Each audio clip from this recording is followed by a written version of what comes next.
On a cold Christmas Eve in 1945, Fayetteville, West Virginia, seemed like the picture of holiday peace. The Sodder family home stood quiet under the moon, but the silence was shattered at 1:30 a.m. Jennie Sodder woke to a strange, heavy thud hitting the roof, followed by an ominous rolling sound. She sat up, heart racing. A thick, acrid smell began to fill the room. Smoke was curling under the bedroom door from the hallway outside. Panic erupted. George and Jennie gathered 4 of their 9 children, rushing into the freezing night air as the wooden structure began to groan. They stood in the snow, breathless and shivering. George turned back to the house, his eyes widening in horror as the flames climbed the walls. 5 of his children were still upstairs. George scrambled for his tall ladder to reach the attic windows, but it was missing from its usual spot. Frantic, he ran to his 2 coal trucks. He intended to drive them close to the house to climb their roofs, but the engines wouldn't start. He had used those trucks just hours before without any issues. Now, in the family's greatest moment of need, the machines remained stubbornly, inexplicably silent. By the time the sun rose, the house was nothing but a smoldering pile of ash.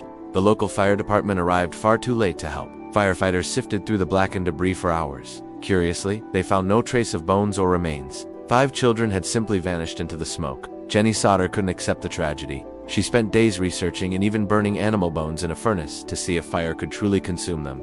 The animal bones remained intact. This confirmed her darkest suspicion. Her children were not in that house when it burned. Someone had taken them. To keep the search alive, George erected a massive billboard on Route 16. It featured the faces of Morris, Martha, Louis, Jennie, and Betty Sodder. The mystery deepened when they recalled a visitor from months prior.